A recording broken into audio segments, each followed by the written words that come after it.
Redditors who had a dying confession but then lived. What happened? Was positive the house was going to come down during the inland hurricane last year. Texted my roommate, who was at work at the time. So hey, I might die. Just wanted to say I love you. Too much to risk not saying it. If I don't croak, see you tonight. If I do, sorry for the levity. Well, C. Kinghouse was 95% unscathed. And she came home with a huge smile and said she wanted to give it a try. We aren't together anymore, but all in all could have gone a lot worse. 7/10. Would try again. Haven't even seen a response yet, but already know this is why you take stuff to the grave. Living in Belgium. Soon after there was a series of terrorist attacks, train bombings, the metro, the airport, and the Paris attack. I was taking the train and some weird guy left his backpack on a seat near me and left. I texted my wife. I know this is crazy, but just in case, I need you to know I love you. He came back eventually. Now I'm terrified to take the train. Well, it was a death confession. One of us will have to die. Crying, sorry Tommy.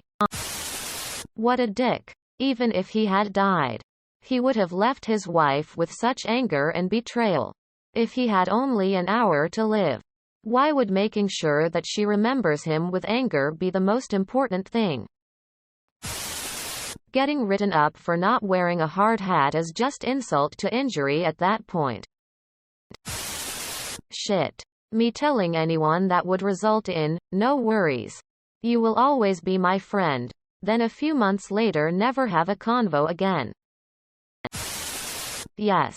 But what happened behind the power station on the state line behind it in the swamp maybe 100 yards into the trees?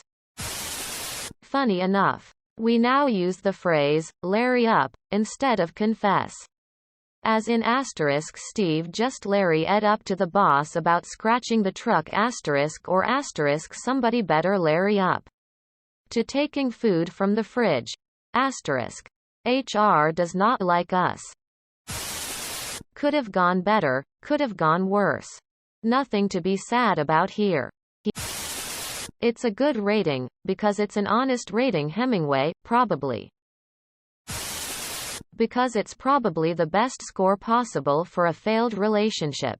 Overall enjoyable and worthwhile. But with too many issues to be worth continuing. Probably had a clean breakup with no hostility or grudges.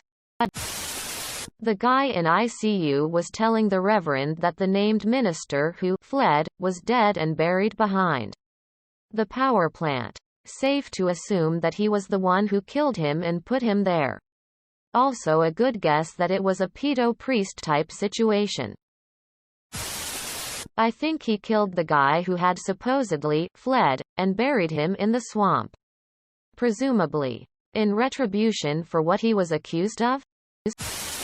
Yep, after your reply I reread this and you're 100% right. Respect to you, Canadian_air, and I quote his much earlier reply. Holy fucking shit.